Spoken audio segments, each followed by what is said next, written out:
Ladies and gentlemen, please welcome Samantha Ski, Lori Luna, and Jen Denton.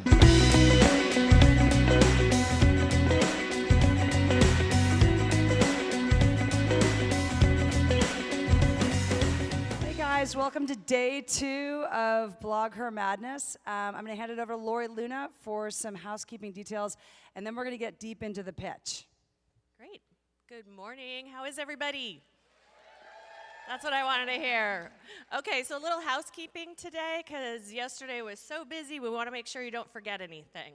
So we have our infamous swag exchange. We all know that. It's going to be in Georgia, which is just straight down the corridor and make a left. We have little bins out for you, so don't miss that. Don't forget, we have suites on the 6th and 7th floors. You don't need a key. We took the locks off, so make it really super easy. And this afternoon's lunch is sponsored by Herbalife, so we're super excited to have them here. We also have an afternoon break sponsored by Bush's Hummus Made Easy. So you'll want to make sure and join us. It's inside the expo hall. Then we have our closing keynote that's brought to you by Dove. So you'll definitely want to come and see that. And then we're going to end the night with our party at the Conga Room. Savage. And native and savage. If you're under 21, you are welcome, but you will need ID because we're going to be putting wristbands on everybody, okay? So let's toss it back to you. All right, so I'm Samantha Ski, and I'm so stoked to announce our pitch, or to introduce our pitch keynote, which is sponsored by GoDaddy. The pitch is, yay, GoDaddy. Okay, and there's, we had Lauren Antonoff on the screen a second ago from GoDaddy, who will be one of our judges today, so you get to hear from her. And she's an advocate for women in tech and does all the things that make us proud here at Blog Her. So we started the pitch about a year and a half ago, actually launched it here at Blog Her, because we wanted to do more for women entrepreneurs. We know that we help many women entrepreneurs to publish their points of view and to build their brands, but we thought we could do something more. We could help them to make the ask, which is sometimes so hard for any humans, but perhaps data indicates harder for discreet ladies to do, to make that ask, to say, I am worth X and I deserve Y. So the pitch was born to help us find and serve women entrepreneurs in an effort ultimately to change the ratio of women-led businesses in the world, but we're starting with the United States. So the pitch last year, our last year's winner, Majora Carter, is one of our judges today. We're also joined by last year's, yes, woot, there's lots of like love for the judges today this year. So I'm excited for you to see them all up here. Courtney Nichols was our MC last year and is one of our judges. And you're just going to hear from very, very smart women who are giving advice and mentoring these younger entrepreneurs who are starting off, in some cases, have made their first decision to launch a business. And that's why we think GoDaddy is such a perfect sponsor, because there's nothing like the moment when you decide that you're going to get the URL, and then that you're going to put your name down on paper or online and own a URL. So that's something that, yes, GoDaddy offers, but they also offer significant services that help you to produce your online identity, produce your online business.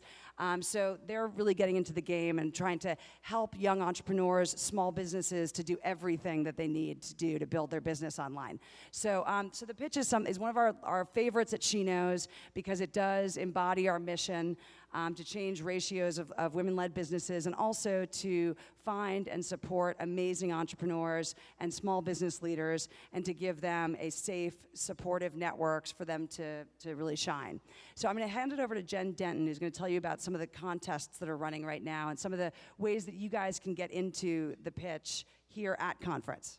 Hi, I'm Jen Denton. I'm super excited to be here with the pitch and GoDaddy, and I wanted to let you know about all the ways that you guys can participate in the pitch. So we have a pitch GoDaddy video booth on the expo hall. I would love to see all of you come in there and pitch us on your big idea, your business, your blog, something you're passionate about. It's open to all of you. We'd love to have every one of you come through. I'll be there myself to talk to you and get you pumped up for the GoDaddy pitch video booth. We also have a contest where you have an opportunity to have a mentorship session with one of 12 incredible women. Those cards are all on your tables today. so please just fill it out, give us an email, and 12 lucky winners will be connected with 12 dream mentors. And then we're super excited for the voting this year. We have, for the first time ever, a cash prize. So one of our lucky pitchers will get $10,000 in cash and a $40,000 marketing and media plan from SheKnows Media. So you can vote online at blogher.com. Yeah, we're excited, super excited. We hate giving away money. Yeah, no, we love giving away money. It makes it more fun. So the stakes are higher this year. We're super excited to be here. Vote at blogher.com, or you can vote right on your app if you've downloaded the app. So thanks for coming. We'll be announcing a winner today. So this is like vote while it's hot time. Yeah, vote while it's hot. It's vote from your seats, vote from lunch, but vote soon because the winner is going to be announced today. It's from 9 to 3:30. So voting opens essentially today with the kickoff of the pitch, and it closes at 3:30. So participate, help support these women, and we're super excited to be here with them. Okay, finally, we're going to introduce the amazing Super Baller MC, Sally Krawcheck. You guys have probably heard of, yes, a lot of woo. Sally is the founder and CEO of Elevest, which supports women in business in general. And she's kind of hard to introduce because Sally is, because of her epic nature. But we'll go with she came and saw and conquered Wall Street as Queen Boss. And you can read all about her advice and what she suggests for women who are endeavoring to do the same in terms of badass bossery in her book that's coming out in January called Own It, which we think is sort of perfect in alliance with the pitch, because the pitch is about ask for it and sort of own it, and her book is called Own It. Sally's going to MC today. We have an amazing lineup of entrepreneurs and mentors, and again, really hope you fall in love and vote for one of these amazing entrepreneurs so that we can work with them to craft and build their business. So let's welcome Sally and the teams. You miss me? I miss all of y'all. Hey! All y'all girls standing together like that. Can't take it. Good morning. How are you? Good. A little hungover, right? I know the feeling. So, Sam, thank you so much for that kind introduction, and it's such a pleasure to be here today. And I was asked to spend a few minutes talking before we begin about the power of entrepreneurship. I hate to do this. I'm going to have to do this. I hate to brag. I hold a world record. I am the only woman on the planet who's been fired on the front page of the Wall Street Journal twice. I know. Thank you. So I guess she introduced me as sort of a queen of Wall Street. I ran Merrill Lynch, the Thundering Herd. I ran Smith Barney. I got fired twice. They're both fantastic stories. I don't have time to tell you both. I will tell you that when I was sent home from Smith Barney, it was during the financial crisis. I hold another world record, which is I believe I'm the only individual who returned client funds in the downturn. At Smith Barney, thank you. At Smith Barney, we had sold products to our clients that we believed were low risk, that we believed in a down market would go down a handful of cents in the dollar. But in a down market, went down all of their cents on the dollar. Seeing this and digging through this, I went to, at the time, my very brand new boss, the very brand new CEO, to urge him for us to partially reimburse clients. The little print said you could lose everything. The big print said low risk. And I said, look, we didn't do evil, we did stupid. Let's partially reimburse them. I knew my chances weren't good because up until that point, and even at that point, he'd never actually looked me in the eye.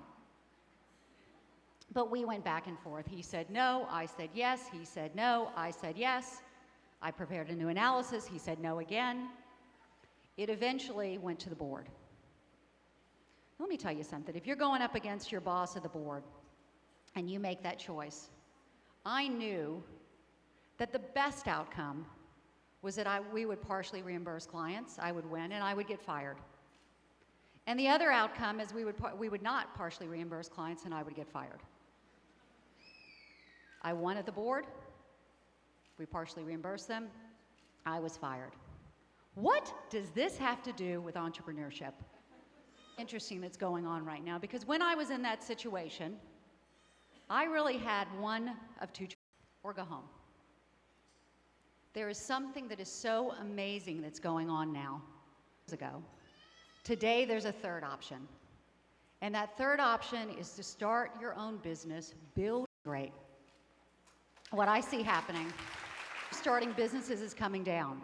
Today, Elevest is a digital investment platform, big guys. But rather than buy, which is what the one at Merrill cost, buying servers, having to do business travel, hiring rent space in the cloud, we can outwork. We can hire freelancers.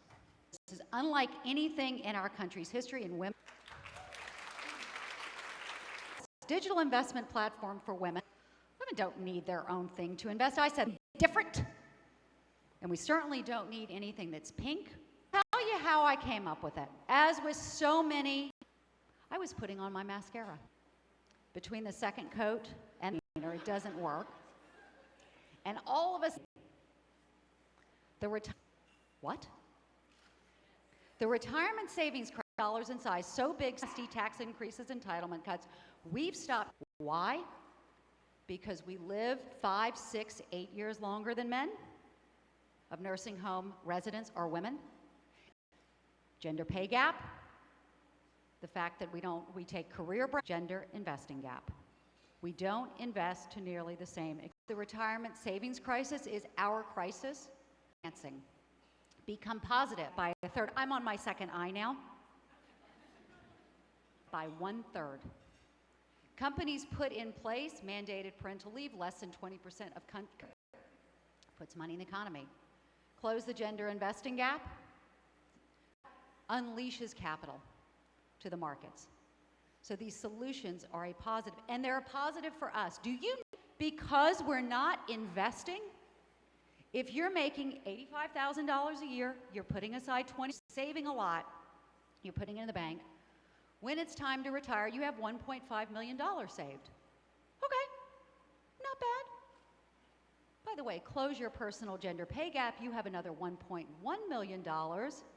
Close your personal gender investing gap for 2+. It is life-changing. Let me put it a different way for those of you who do not like large numbers. Which is that if you wait a decade, I'm gonna save for retirement, I'm gonna invest for retirement, I promise you I'm gonna do it, and you wait a decade, those same numbers, you know how much it costs you a day on average? $100. If your pocketbook had a hole in it, young lady, and you were losing $100 a day, how long would it take you to fix your pocketbook? Like a day, maybe 2 if you're slow. Right? So here's the problem. I'm going to let you in on a secret. I spent my career on Wall Street. Wall Street, it's got a lot of men. It's by men, for men. 85% of my financial advisors were men. The industry, rife with war and sports analogies, beat the market, outperform, pick a winner. Investing TV is sports, and the symbol of the industry is a bull. That's a phallic symbol. Not a single woman's ever said to me, you know, that brand just speaks to me.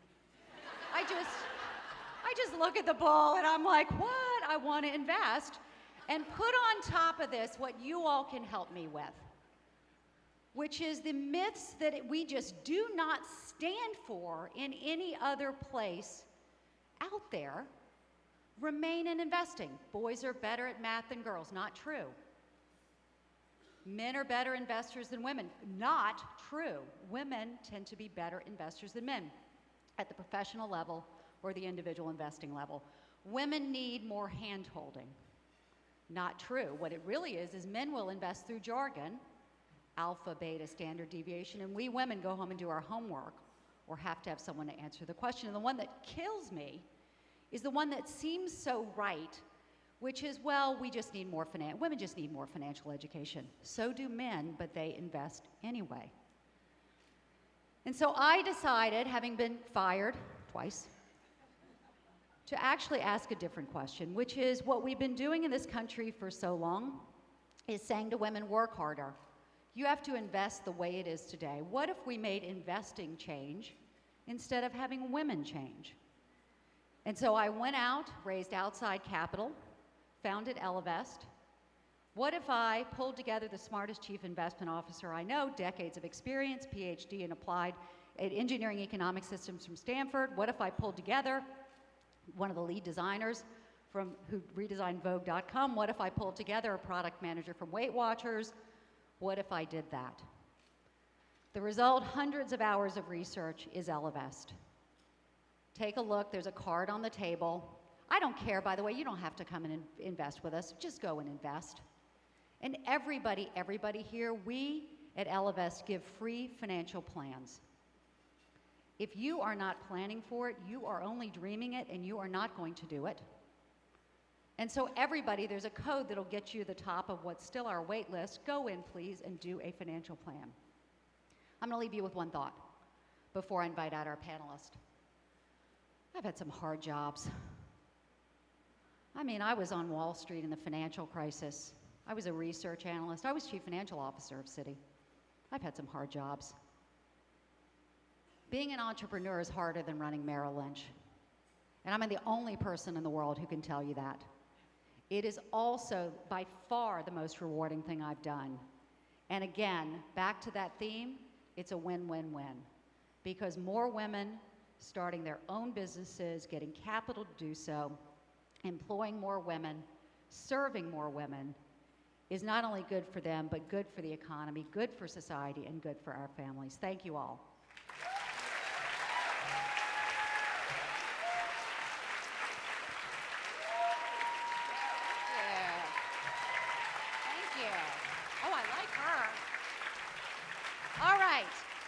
Let's go make some entrepreneurs, okay? So I'm gonna first invite out our really enormously talented panelist. Come on out, guys. Courtney Nichols Gould, co-founder and co-CEO of Smarty Pants. Lauren Antonoff, Senior Vice President of Presence and Commerce. Lisa Skeet Tatum, CEO of Landit. It's in no particular order, right? I don't know. Okay, this is the list I've got. Okay, raise your hand as you come on, everybody out.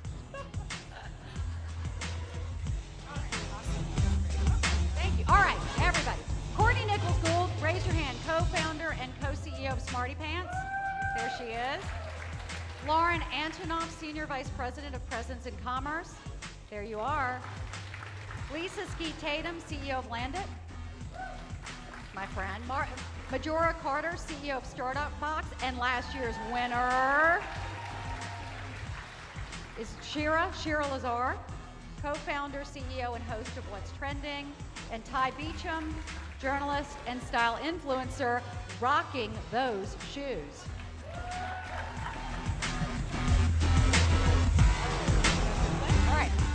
All right, guys, this is how it's gonna work. I'm gonna call each pitcher to the stage, and they'll have about 90 seconds. We're gonna see a video, and then they're gonna have about 90 seconds to share additional information for their pitch. The judges will then spend longer than they have critiquing the pitches, and then all of you should vote. And there'll be hashtags up here for voting, and the voting's open for most of the rest of the day. So let's welcome our first pitcher, Barika Edwards, founder of Oh Yeah. Hi, my name is Barika Edwards, and this is my pitch. Each year, 250,000 veterans will enter the civilian job market, and half will face a long period of unemployment. OYA's solution is project-based remote internships that connects military service members and military spouses to companies. Share and encourage your business communities to partner with OYA's mission to hire military veterans and military spouses. And together we can empower our military transition into the civilian job market. Military service members, I want to start over. Oh yeah!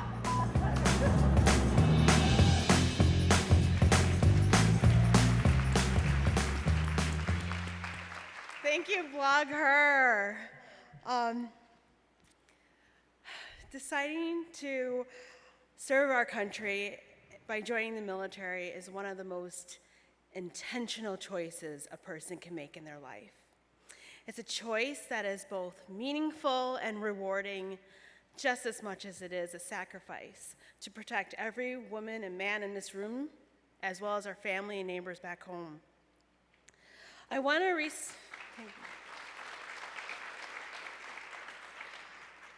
restate a fact from my video because I really want it to sink in. Half of the veterans re-entering civilian life will face a long period of unemployment. That is not right.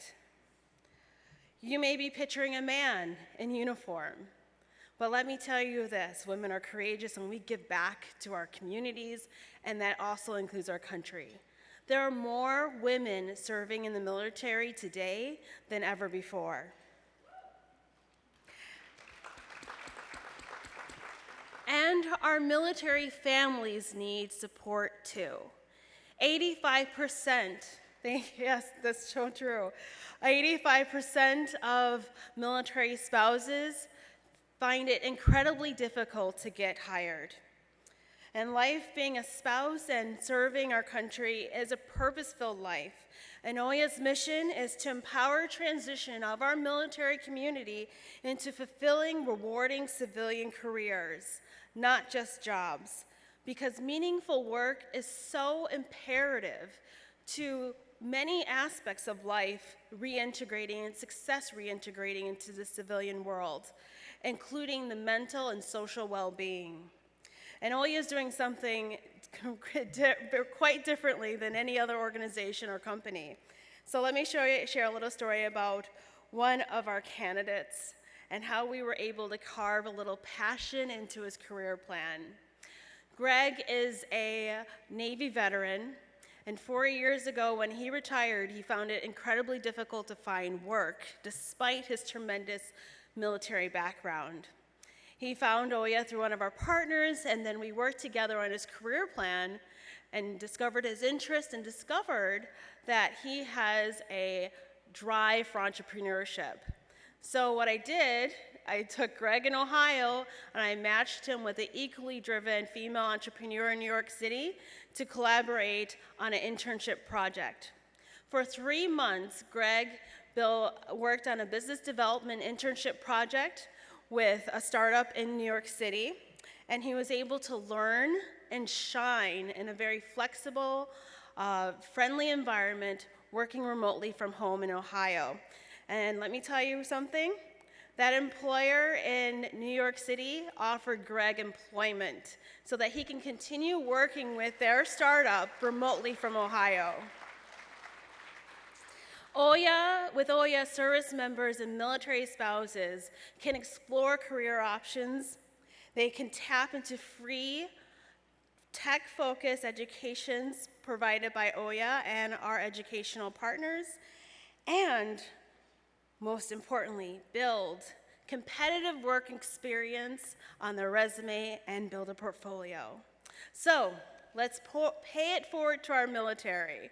Spread the word about OYA with your friends and family that are in the military and/or military spouses, and encourage your startup communities to hire OYA interns.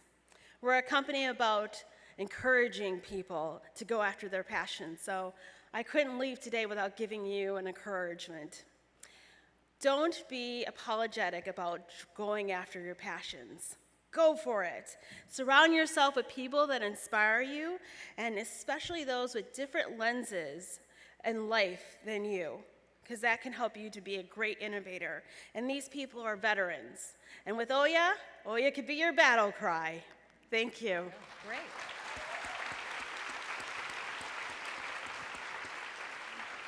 All right, very inspiring. Thank you for that. All right, judges, let's give some feedback here. Majora, you want to start? Yes, thank you so much for this. And I'm a media professional. Forget my mic.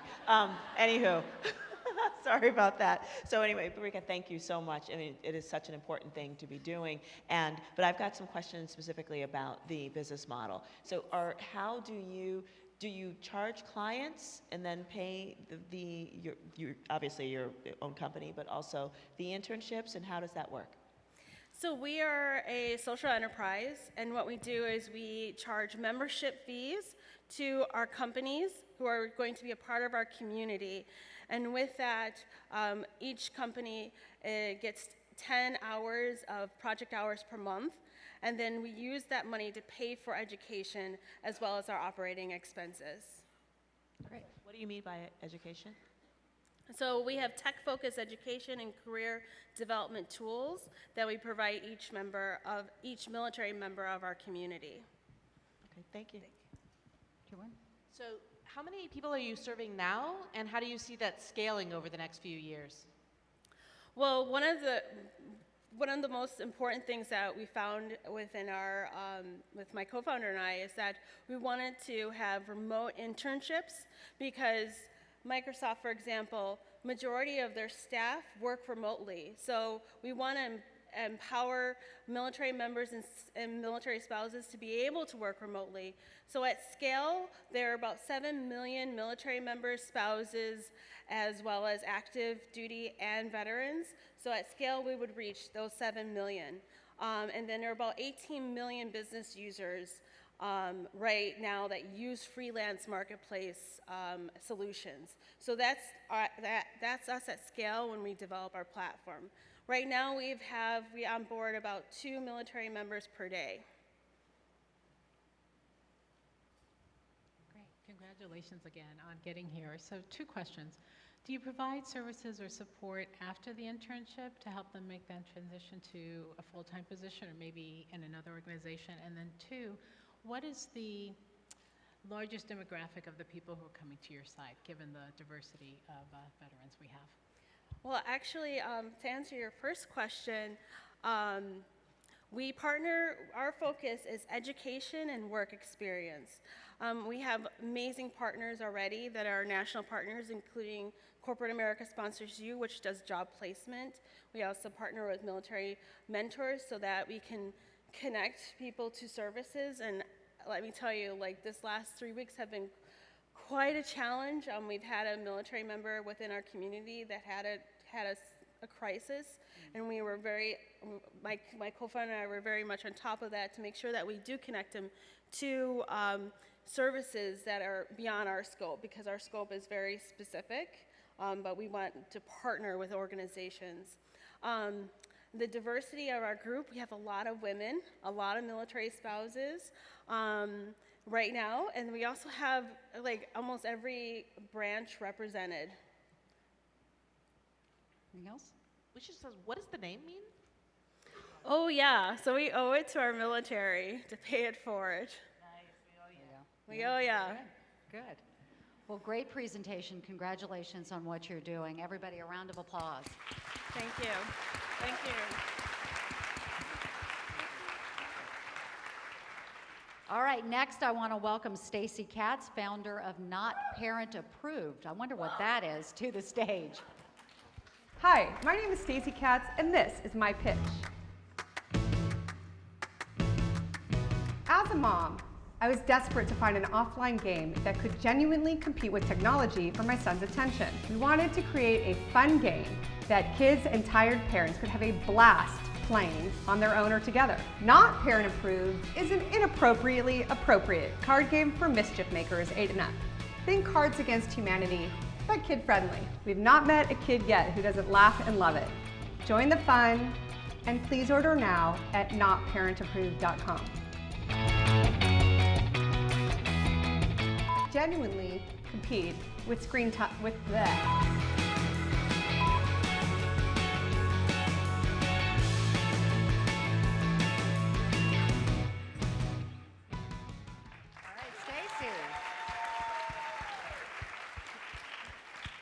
Hello, Blogger. Good morning. So let me see a raise of hands of who has ever had a fight with the kid in their lives to turn off their screens. Yeah, I know, right? Right? You know the screen zombie look, mouths hanging open, eyes glazed over, oblivious to anything else in the world, especially your own voice? Well, Not Parent Approved is the antidote to screen zombie dumb. The Wall Street Journal, who reviewed our game, said, quote, "This game will stretch your mind and your social skills in unusual directions." You want to play? Okay, so we start off with a burp contest, real or fake, and whoever becomes the burp boss gets to ask the blue fill-in-the-blank Mad Libs Gone Bad Libs card. So, for example, the incredible awesomeness of, and everybody gets 7 red cards. For example, the incredible awesomeness of cat hair in my quesadilla. The incredible awesomeness of not showering for 3 days. And the incredible awesomeness of gassy unicorns. So the burp boss chooses whichever answer they think is best. That person gets to be the next burp boss. You get the picture. But not parent approved isn't just for kids. I have a confession. I'm also a screen zombie. As a single mom, working full-time between my work emails, scheduling play dates for my amazing son Bailey, my Pinterest addiction, I feel like I live my whole life in front of a screen. And I know with this audience, many of you can relate to that. And we are living in unprecedented, crazy times. And I think we could all use some more face-to-face connection and laughter. Mark Twain said that the one truly effective weapon the human race has is laughter. So my ask, blog, buy, and burp.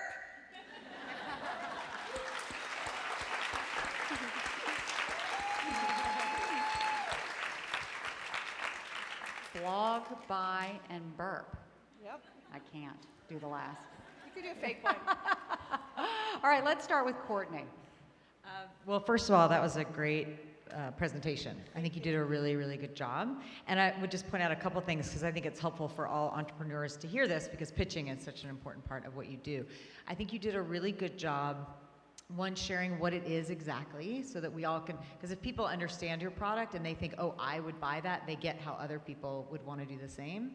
And I also think you did a good job establishing credibility by mentioning the Wall Street Journal. So people go, oh, this has been validated by the press or other people have heard about this. So I think you did a really good job with those two things. And also the human connection thing. I think it's really important. It can be scary, so scary to pitch. I'm sure you all have experienced this. It can be really nerve-wracking, and we can forget sometimes by trying so hard to share all the positive that we forget to be human in our presentation, and vulnerability actually is very powerful. People don't connect to perfection, they really don't. And when you're trying to share your story, I think a little bit of that humanity is great, and I think you really did that, so, so great work on that. The questions I had for you too, how are you telling people, because it can be very expensive obviously to let people know you exist, about your product, so are you doing that directly? Are you trying to go to retailers? So how are you sharing your products? Thanks for asking. Well, my Clark Kent day job has always been in public relations. So we've already been on a press tour because with my career I know that Christmas starts in June for editorial, and we've already submitted for many toy awards. But this is key. Everybody banding together and telling our story. Our goal is to be the #1 game this Christmas. 50% of all games and toys are sold during the Christmas time frame. And we are going to sell exclusively on Amazon.com starting September 15th. We had the privilege of speaking with Elon Lee, who is the founder of Exploding Kittens, which was the gangbuster breakout hit this year and was also mentored by the Cards Against Humanity founders. And they said that their preferred retail strategy is Amazon because the founders get to keep more of the funds that we could put more into the game and then do more of a retail strategy in 2017. And I would just make sure you focus on reviews. We built our business there as well. Right. And for Amazon, the real key for everyone to know is it's kind of like a Kickstarter campaign. Yes. You can't just put it up there and hope it's going to work. Reviews, which is so powerful because they're authentic. It's people who've actually used your product and talk about it. But you really want to make sure you're letting people know and really stressing to people, hey, I'd love a review. It matters to me, because that's what drives the word of mouth there. So you're not spending large marketing dollars because obviously We're just a startup. bootstrapping it. Right. We did a Kickstarter, and we were funded in 3.5 days, but not enough. Did you raise? Pardon me? How much did you raise on Kickstarter? We raised about $13,000, which is a start, but not enough to go to the toy fairs, not enough to do big marketing buys at holidays. So every dollar counts. This would be a huge plus to reach the consumer. To win this contest and break through this Christmas would be a dream.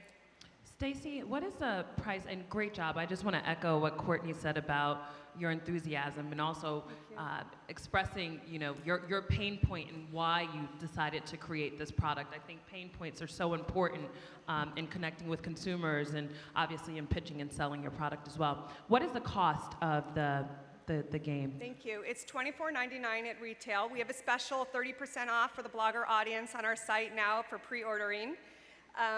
But we were very careful about making it price competitive. There's 455 cards in the entire deck. And is that comparable to other games? Absolutely. Okay. And my other question was, how did you land in the Wall Street Journal? Was that because you pitched, or? Yeah, my pitching. No pun intended. You pitched because, yeah. Yeah.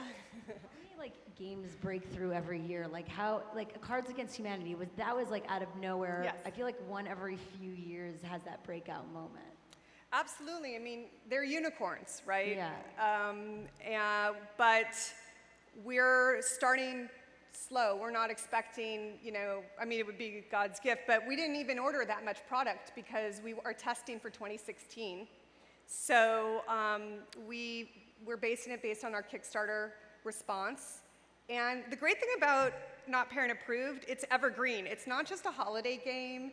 It's something that every time you play, it has a different feel. The cards don't get old. We launched at the Chicago Toy and Game Fair in a very basic prototype, and we played with Girl Scouts and people from church, middle school, nobody I even knew.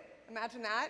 And the response was really overwhelming, and it's transformative to see families with an 80-year-old and a 16-year-old teenager and somebody in first grade, and everyone is equally having a good time. And that's what's kept me going. So I can totally relate to this because I have a 9-year-old boy, although Yeah. I suspect that my 17-year-old daughter would probably win the burping contest. No game is perfect when you first create it. What's one improvement you made when you were playtesting it? That's a great question. Okay, one of the improvements we did was we redid the box to have kids' faces on them to make it even more obvious that this was for kids. I took out a card about skinny dipping in daylight, which was a really big favorite of mine, but might have been a little over the edge for some people, so that was definitely one that got scrapped. Great, good. Well, Stacy, congratulations. Great presentation. Give it up for Stacy, everybody. Thank you so much. Thank you. Thank you, thank you. My street team family is right there. There we go. All right, next up is Zahra El-Jabri, founder of ModeSty. Hi, my name is Zahra El-Jabri, and this is my pitch. I founded Modesty, an e-commerce website for modest women. We provide a one-stop shop of modest fashion sourced from designers around the globe. We all know how empowering a great outfit can be, but for many modest women, finding great clothes is just difficult. There's limited options, it requires multiple shopping trips, and usually a tailor. Modesty is solving this problem by making it our mission to listen to women and respond to their needs, offering them clothing that matches their lifestyle. All women deserve the option to be beautiful without being revealing. We're making the fashion trends attainable for modest women. Check us out at modesty.com, www.mode-sty.com. Making fashionable attainable for every woman. Sorry. I thought.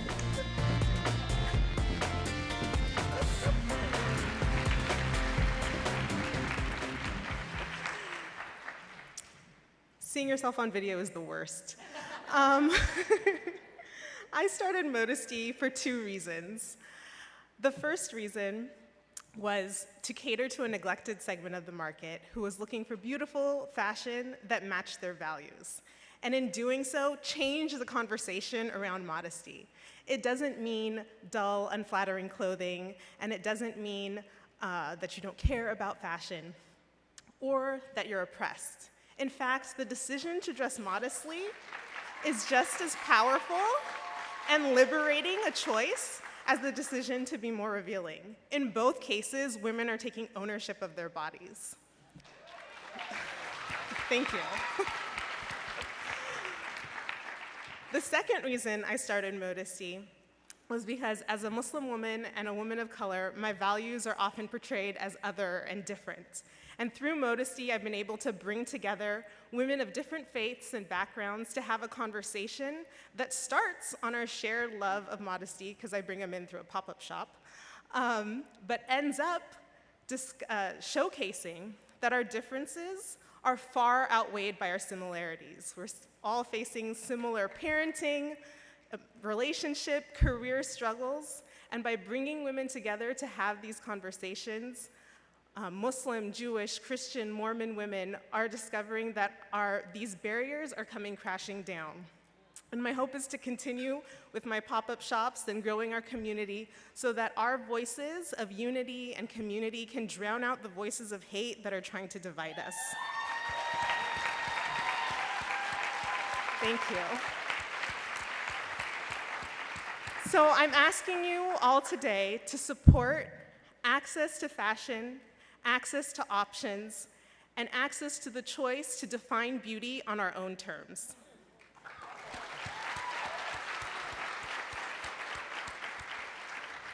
I'm going to try to mispronounce every company as they come out. All right, thoughts, guys. Kai? So many thoughts. Congratulations to you. I think that this is a wonderful idea and it's very, very timely. I wanted to ask you about the competitive landscape because there are a few sites out there that do something similar. So I want to know your research and why you thought this was a great idea right now.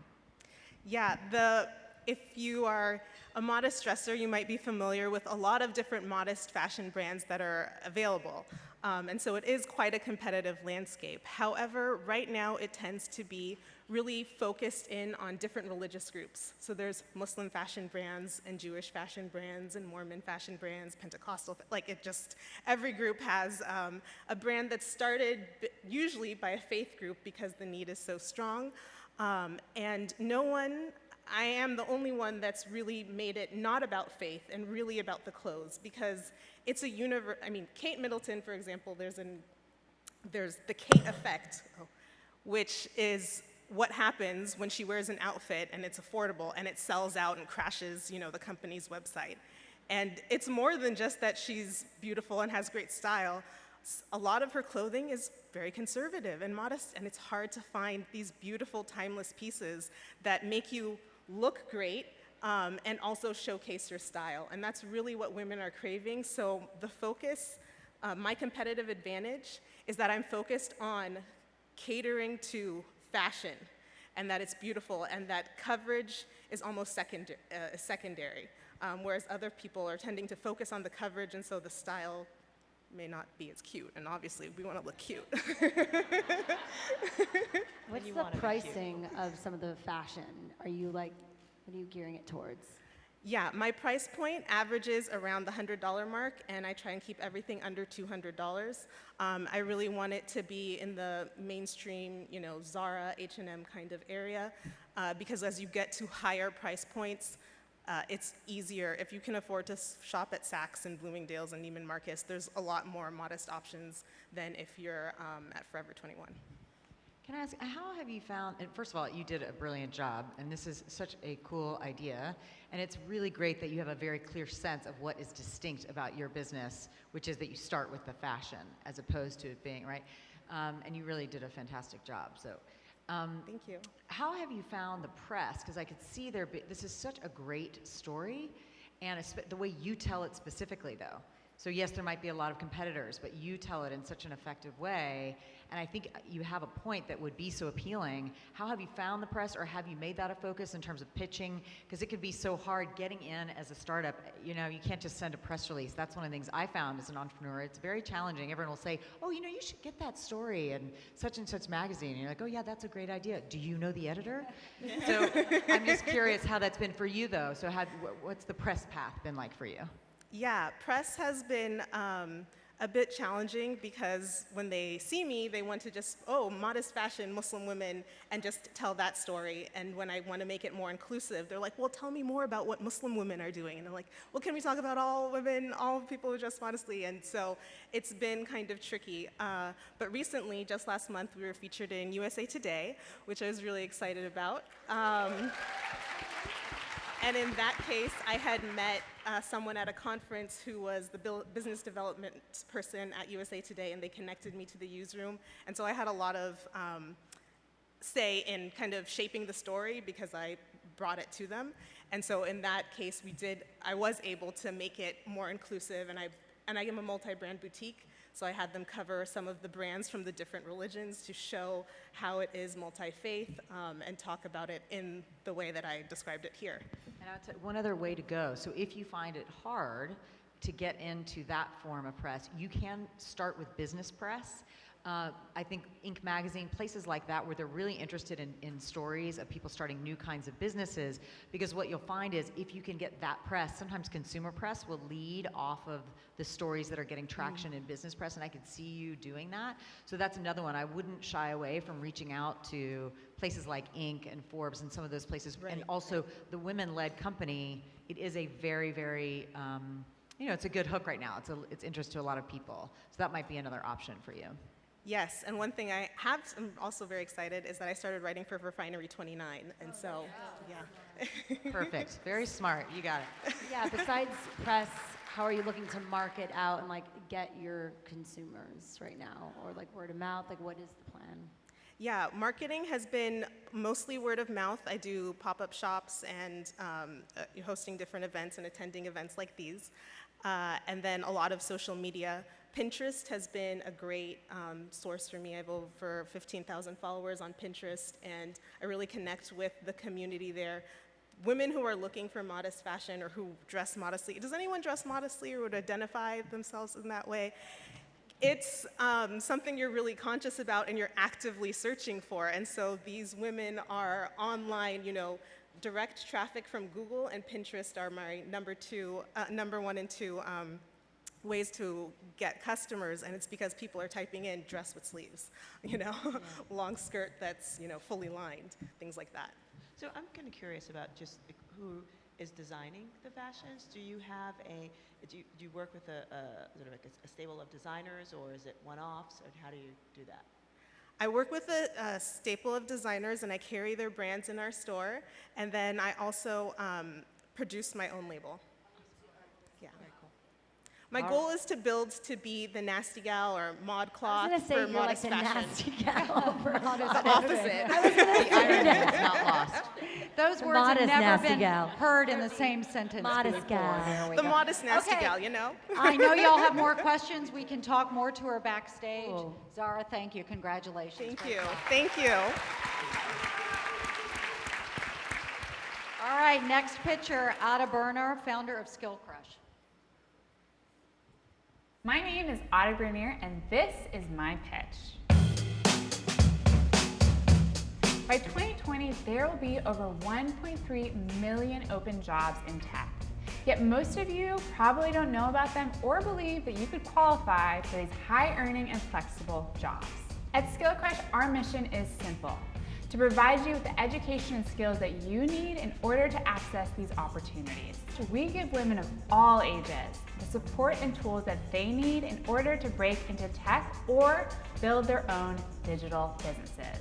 So if you're ready to ramp up your earning, I would love for you to join us at skillcrush.com.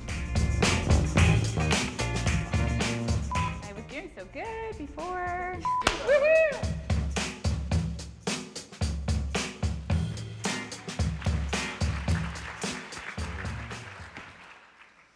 Hi.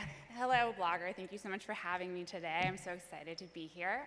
So I founded Skill Crush, and I was really inspired to do so based on my own personal experience. And that was that in 2009, I was out of a job. I had just gotten laid off, I was dead broke, and I really needed to do something to get out of my current situation. And so I decided to do something I hadn't tried before, which was that I learned to code. And it literally changed everything. A whole new world opened up to me. I felt like I was Alice, and I had fallen through the looking glass. I started to make a lot more money. I was able to pay off all of my credit card debt. And most importantly, I began to do projects with companies that really exceeded all of my wildest dreams.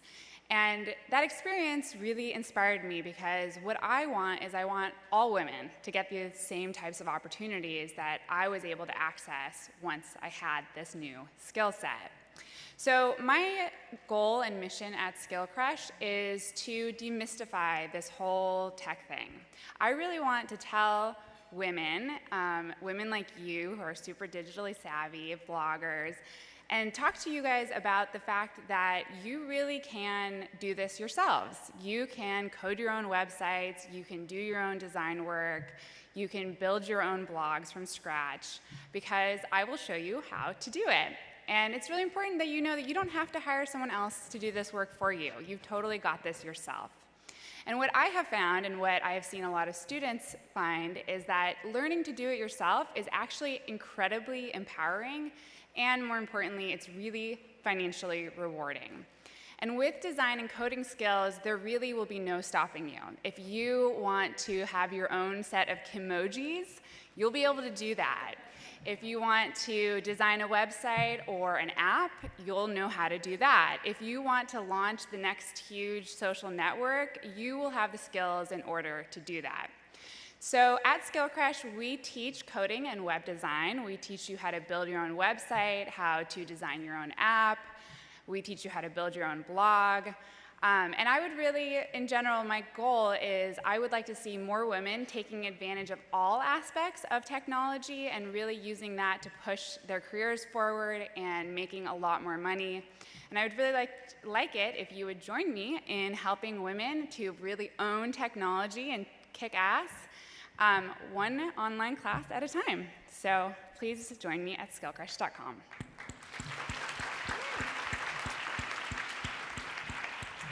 So this is a great mission that's near and dear to my heart. At GoDaddy, we have an ambition to have 50% of our engineers be women, and that's not going to happen without programs like yours.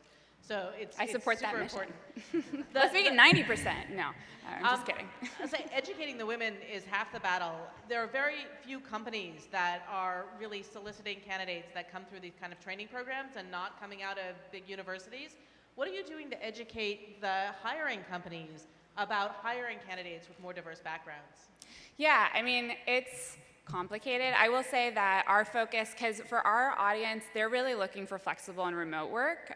So a lot of what we do is actually give them the skills to start their own businesses and to start to work freelance. In terms of educating companies, I think, I do a lot of work on that personally.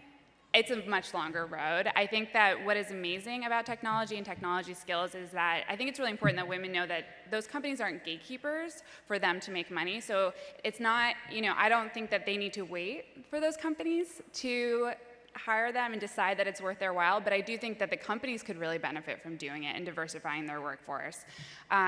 So that's sort of, I would say it's not something that Skill Crush itself is focused on at this moment, but it's certainly something that I think a lot about, so.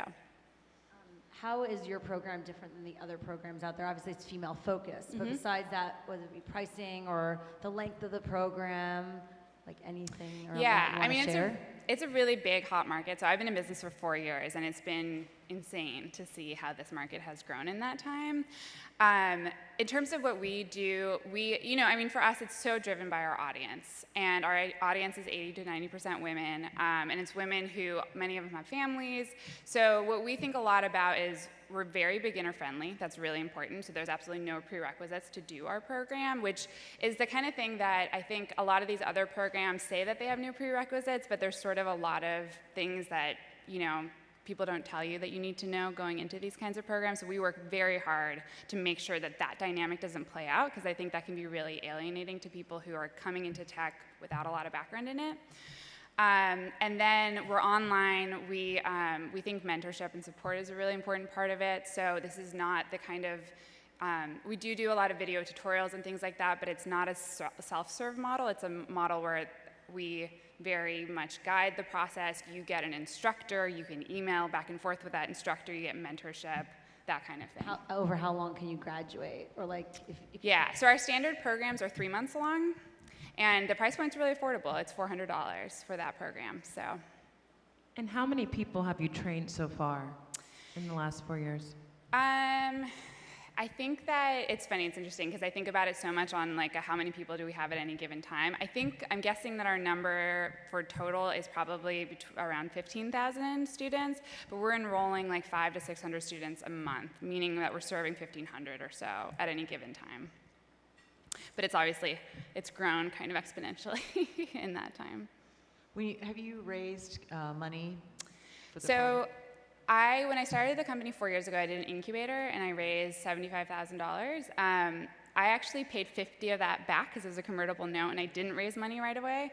So I bootstrapped the company for 3.5 years and ran on its own revenue, was profitable. And then at the end of last year, I did raise $1 million, not from an institutional venture, but from a private investor. And that was basically to grow the business. And also, you get to this funny point where you have a lot of overhead every month, but you don't have a lot of money in the bank when you've bootstrapped a company for that long, so I was looking for some more stability. But so the answer is yes, but I don't think I've sort of taken that traditional startup, raise a lot of money from venture capital route. When you were going through that process, just because I'm sure it'd be helpful for other people, what did you find to be, one, the toughest part about the process, and two, what did you find that for the investors that you spoke to was both most exciting and probably the thing that scared them the most about the business, or they thought would be the most challenging to solve? So my path in this regard, I think, has, again, been pretty untraditional. I did not go out and sort of do the thing where you pitch a bunch of investors. This was a relationship with one investor that I built over the last 4 years that then led to a big investment.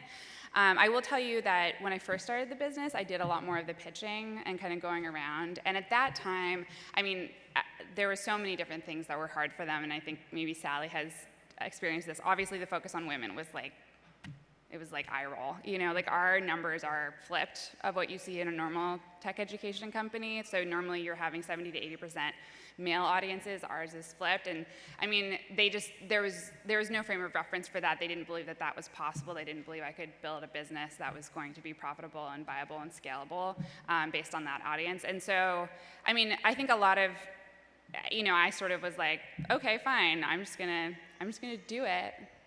Because at the end of the day, like, I think that's such an important thing for women to know about venture capital, because there's so much talk about how only 3% of money goes to women. And my biggest takeaway from my experience is that it's not, the investors don't get to decide whether or not you build your business, right? Like that, like, yes, they manage their money, but, you know, you decide if you build your business, so. Is there a community element to your model? When we find that when people start off on a new path, not only is it daunting, it can be very isolating, particularly in tech. How do you address the need to convene with like-minded? Absolutely. It's so important. So the primary way we do it is through the platform. So we build a lot of community. I mean, one of the things that happens is that everyone starts their program at the same time in that cohort. We started on a monthly basis. So you have this built-in community of people who are kind of going through it at the same pace that you're going through it. And then we do have sort of self-organized meetups that happen, which has been really, really wonderful to see. Obviously, we're a distributed company. Our audience is distributed, but there have been little pockets, and they have done meetups and stuff like that. So that's been a wonderful part of the business. All right, great job, Ada. Congratulations. Thank you. Thank you. Okay. And final picture, we're up for the last one, is Ritu Narayan, founder of Zum. Zum? I'm Ritu Narayan, and this is my pitch. When my 2 kids started school, I no longer needed a full-time nanny. Yet, I couldn't find someone reliable to drive my kids from school to various activities. There are 31 million working mothers in US who face this challenge every single day. Zoom is solving this problem by providing on-demand rides and care by highly trusted and vetted network of childcare providers. Download our app and try Zoom today, and share Zoom with your friends and families as we create the movement of Zoom to Zen. And share Zoom with your friends and families as we there are 31 million working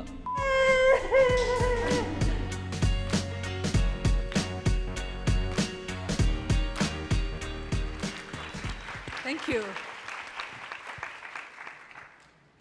So Zoom is a highly trusted on-demand marketplace, and we provide safe and reliable rides and care for children.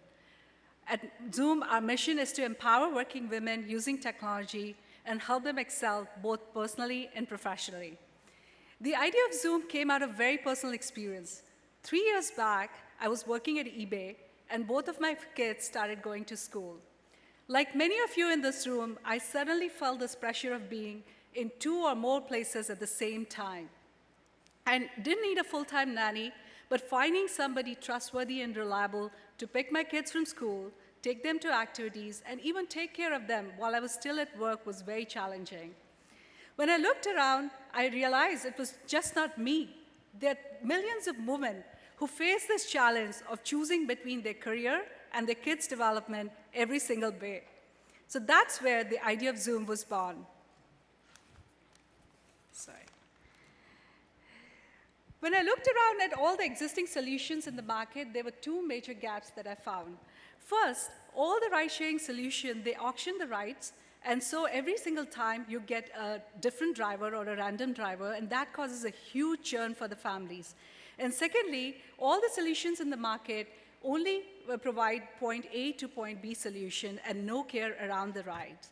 So that's where the Zoom comes in. We have a highly vetted network of drivers who come from childcare experience. And we have a very unique technology of matching where we make available a small pool of drivers per family so that family can rely us on a consistent basis every single day. Zoom has been live and operational in San Francisco Bay Area for around a year, and just this week we launched in Orange County. In next 2 years, our goal is to be available in 10 regions in US. So, dear audience, if you would like to have Zoom in your city, vote for Zoom, blog for Zoom, and share Zoom with your friends and family. Thank you. Okay, at this point, I have to defend myself. ZUM is Zoom? And you with the line becomes Zoom. I don't see a line. There's in a logo, there's a line. There's okay. All right. Somebody give me a hand here. All right, Lisa, take it away. Certainly as a mother of 2 boys who are here today, because I don't have childcare, I can certainly relate to the pain point. I'm curious, how many touch points do the families have before they select their stable of providers? Yes, so one of our goals was to reduce the touch points. Most of the caregiving solutions that are available, parents have to interview the childcare provider, go through all the process. In our case, it's a very curated on-demand marketplace. Essentially, parents go download our app, either iOS or Android app. They schedule the rides, and many times parents know the schedule in advance, so they are scheduling for week, month, quarter, and even for the whole school year. And at that point, Zoom basically matching algorithm works behind the scene, and we assign the provider a day before. They can share the profile with the school, with their kid, and that's how everybody has a visibility in the process. For the future assignments, we take the feedback of parents into account. If the parents like it, then that driver will continue to be in the pool. And if for some reason they don't like it, that driver will never show up for the family again. And would you say the split is primarily the transportation? What percentage of the services are actually stay and take care? Yeah, so we have a very high repeat rate. 90% of our families use us every week, and 40% of them use us every day. It is designed as an everyday solution because the need is there for the families every single day. I was going to ask, how do you, I mean, we go through this too. Every week we find ourselves at the office or whatever, and we're arguing about who can leave to go do this and pick up the kids here. And I always think, oh, we meant to sign up for the thing. But every time I get ready to do it, I still have that, you know, my kids are 12 and 14. It's not like they're little, but I still do have a little bit of fear. And I wonder, how quickly do you see the market shifting and parents getting more and more comfortable with that as a concept? And I think the repeat person is obviously a huge part of it. It's very smart, because I do think that goes after one of the pain points you have, right? Is that it's going to be a different person every time. But how big, I guess what I'm asking is, do you have a sense of how big the market is, i.e. how many parents really are willing, and how quickly is that market growing? Yes, so as you rightly pointed out, trust is the #1 factor in this whole thing. Initially, we had to coach a parents a lot, answer a lot of questions, but as our market grew, it's totally through the word of mouth, because now parents can find other parents using Zoom. And one of our key go-to-market strategy is partnerships with schools, after-school programs, and that's how we build trust, because schools are actually using us officially starting this school year for their own transportation needs, and we are anchoring all the points of, like, not just in the solution for the end consumer, but for all the touch points to ensure that there is a trust in the system. I would really encourage you in your pitch to say that and to highlight trust. Because one of the things, you know, you have to remember, people really connect to brands on an emotional level, right? They want to get the who, what, why, where, but they're really going to go with you based on this emotional response. And trust is a very core emotion. And so I think you don't want to skip that. In your very short pitch, you want to say, we're different because we built a model that addresses the #1 pain point in this business, which is trust, by doing these things, and list the schools. And I think that would really get to the heart of it very quickly for people when they're listening to you. Yeah, you definitely hit a pain point that people, I think it's a great concept, and thank you for that. And I mean, doesn't everybody want a Mrs. Doubtfire with their kids? And but I guess that's the question that I have, is like, I'm just not quite clear on how are you sort of ensuring that the building of the trust is the important piece, but how are you making sure and that you're getting the right person so that there is that consistency? I'm just not clear on how that's working. So we have the full team doing the driver, or we call them Zoomer, recruitment process. It starts from actually... So the Zoomers are actually Zoom's employees? Zoomers are our network of they're contractors. Like they work on a flexible job. So like sort of like Uber. Yes, similar to that concept. But they go through a very extensive process in the sense there is a phone interview, there's a background DMV record check, then they come personally into the office, there's a personal interview that happens, and then there's a fingerprinting background check, which is FBI and Department of Justice level. They go through, and on like one of our secret sauces is a training, like how to handle kids, trust and safety. So by the time they're onboarded, they're just completely on that, and we ensure that all the people that are coming from on a platform come from childcare experience. So typical profile of people are either these are stay-at-home moms, nannies, part-time professional, nurses, teachers, coaches. So already they have that bend of working with kids is there. And on top of it, a selection process and training process completely ensures that they are brand ambassadors for the company. Yeah, definitely highlighting the Zoomers is going to be really important in building that trust. Absolutely. That process sounds really intense, and that's exactly who people would want to know are taking care of their kids. Great. Ritu, thank you. Thank Great you. job. Thank you. Thank you. All right, don't go anywhere. I want to invite all the pitchers back onto the stage. While they're coming up, can you join me in thanking all of our judges for taking the time for their comments, etc. They're going to be going backstage and voting. Come right here.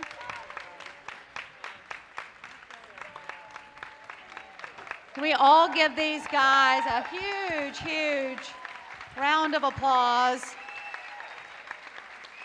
I don't know how in the world we're going to figure out which one wins, because I think we've got a bunch of winning businesses up here today. So remember, everybody, go to blogher.com. There's a page that's the pitch, and vote this afternoon before 3 o'clock for your favorite pitch, and then be absolutely sure to show up for the closing keynote, that we can all applaud and support, particularly support these young women as they're building their businesses and really working to change the world. Thank you all.